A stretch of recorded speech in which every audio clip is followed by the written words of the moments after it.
Hello friends. आज की इस वीडियो में मैं आपको सी लैंग्वेज के बारे में बता रहा हूँ। तो सबसे पहले मैं अपना ब्राउज़र खोल लेता हूँ। तो मैंने पहले से सर्च करके रखा है सी लैंग्वेज के बारे में। तो जैसे कि आपको पता होना चाहिए कि सी लैंग्वेज हमारा एक प्रोग्रामिंग लैंग्वेज होता है। तो आप मुझसे पूछोगे प्रोग्रामिंग लैंग्वेज मतलब क्या, तो मैं आपको बताता हूँ प्रोग्रामिंग लैंग्वेज मतलब क्या। हमारा जो सिस्टम है, हमारा जो कंप्यूटर है, तो वो कैसे काम करता है मैं आपको वो बताता हूँ।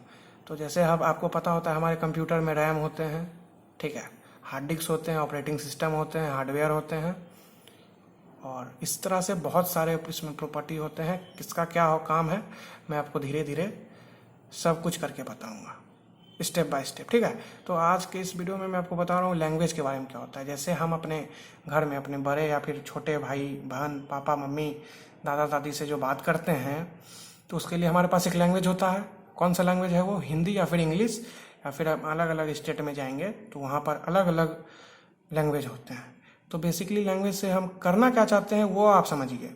तो हम अपना जो हम एक दूसरे से कम्युनिकेट करना चाहते हैं उसके लिए हमारे पास लैंग्वेज होता है। उसी तरह हम जो कंप्यूटर से जब कम्युनिकेट करना चाहेंगे तो उसके लिए हमारे पास एक पहले से ही लैंग्वेज इनबिल्ट है, जिसको कि हम कहते हैं प्रोग्रामिंग लैंग्वेज, ठीक है ना। तो जैसे सी लैंग्वेज क्या होता है, यहाँ पे आप देख रहे होंगे C is a general purpose programming language. General purpose का मतलब क्या हुआ? C is a general purpose. मैं ये नहीं कह रहा हूँ कि आप इससे कुछ भी कर सकते हो। आप सी लैंग्वेज से क्या कर सकते हो, आप अपना बहुत काम है, ऐसा बहुत चीज़ है, बेसिक ऑपरेशन जो आप हम डे टू डे लाइफ में जो देख रहे हो वो आप इससे कर सकते हो। जैसे आप अपना नाम ही देख रहे हो, नाम ही प्रिंट कर सकते हो, 2 नंबर को एडिशन कर सकते हो। अगर ये लैंग्वेज कोई बच्चा भी सीखना चाहेगा तो बहुत आराम से सीख सकता है। बहुत ही अच्छा ही लैंग्वेज है, आप इससे सीखोगे, आपका बेसिक बहुत फाउंडेशन बहुत मजबूत होगा। उसके बाद अगर आप दूसरे लैंग्वेज पे भी स्विच करना चाहोगे, जैसे अभी मार्केट में हाइप चल रहा है कि पाइथन सीख लो, पाइथन सीख लो, तो पाइथन भी बहुत अच्छा लैंग्वेज है। पर पाइथन भी अगर आप जानोगे तो पाइथन को भी डेवलप हुआ है सी लैंग्वेज के ही थ्रू, ठीक है। सी प्लस प्लस भी सी से ही बना है। और आपको पता होगा कि गेम हमारा जो बेसिक सॉफ्टवेयर होता है बड़े बड़े कंपनी में, एमएनसीज में जो यूज होते हैं, वो सी लैंग्वेज, सी प्लस प्लस, यही सब यूज करते हैं। और आपको ये पता होना चाहिए कि सी और सी प्लस प्लस लैंग्वेज बहुत ही फास्ट लैंग्वेज है, ये बहुत जल्दी वर्क करता है, इसका ऑपरेशन टाइम बहुत कम है, और इसमें हमारा टाइम बहुत कम लगता है, हमारा डिजायर्ड आउटपुट बहुत कम एफर्ट में आ जाता है। और ये अगर आप लैंग्वेज बहुत अच्छे से सीख लोगे एक एक इसका पॉइंट, तो उसके बाद आपको नया लैंग्वेज में स्विच करने में बिल्कुल प्रॉब्लम नहीं होगी, आप बहुत अच्छे से समझ पाओगे। तो जैसे आपको ये पता होगा कि सी लैंग्वेज के डेवलपर कौन है, सी लैंग्वेज के डेवलपर दनिश रिची साहब है, ठीक है।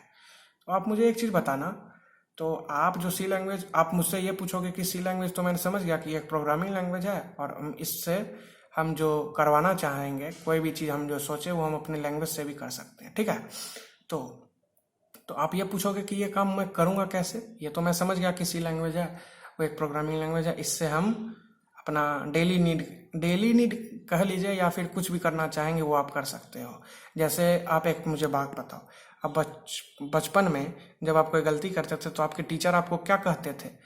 कि मेरे साथ तो ऐसा हुआ था कभी कभी कि मैं जब रहता था तो मैं अगर कोई गलती कर दिया तो हमारे सर हमें टास्क दे के जाते थे, क्या कि आप एक पेज ले लीजिए, उसमें 100 बार लिखिए कि अब मैं ये गलती वापस नहीं करूँगा।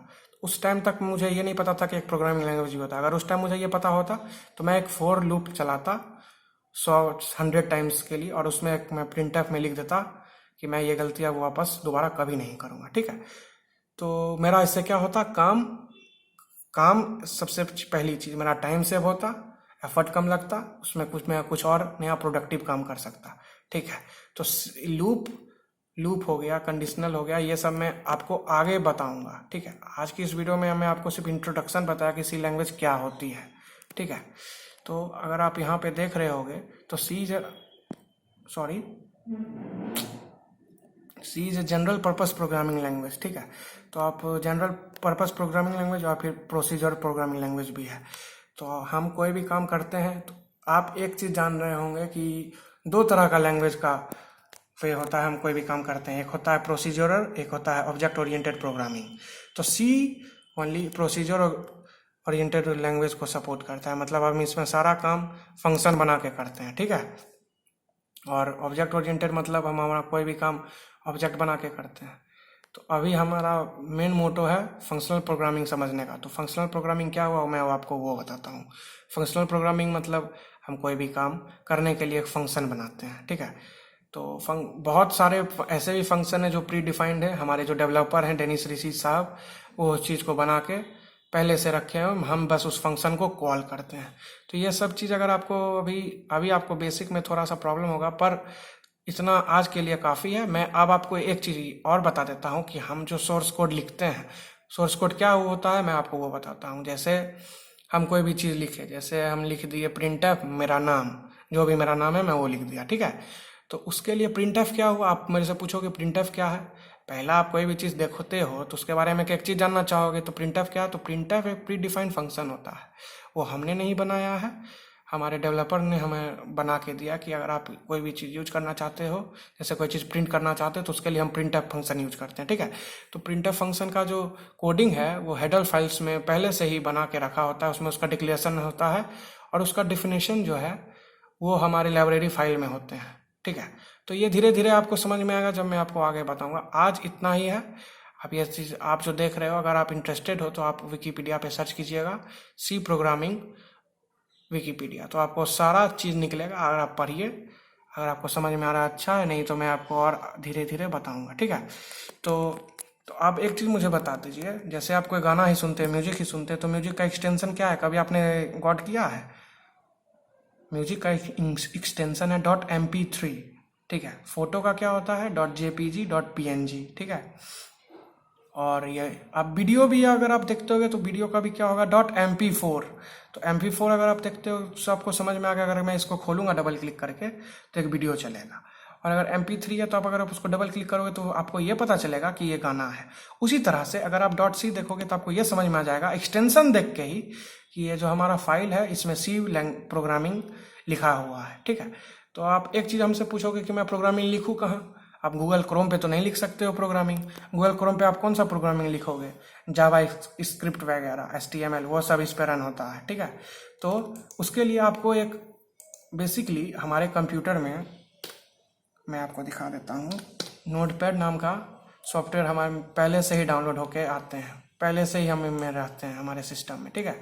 तो नोटपैड पे भी हम कोई भी प्रोग्राम लिख के, कोई भी नहीं, हम सारा प्रोग्राम लिख सकते हैं इस पर, लेकिन तो उसके बाद हम इसको सेव करेंगे तो कंपाइलर हमारे पास रहना चाहिए। आपको जैसे पता होगा सी एक कंपाइल लेवल लैंग्वेज होता है, हम सारा काम हम कंपाइलर से यूज करते हैं। तो कंपाइलर क्या करता है मैं आपको वो बताता हूँ। हमने जो सोर्स कोड लिखा वो हमारे कंप्यूटर को नहीं पता चलता है। कंप्यूटर हमेशा बाइनरी फॉर्म समझता है, जैसे 0 1 बाइनरी नंबर समझता है, तो वो कंपाइलर इसको कन्वर्ट कर देता है, ठीक है।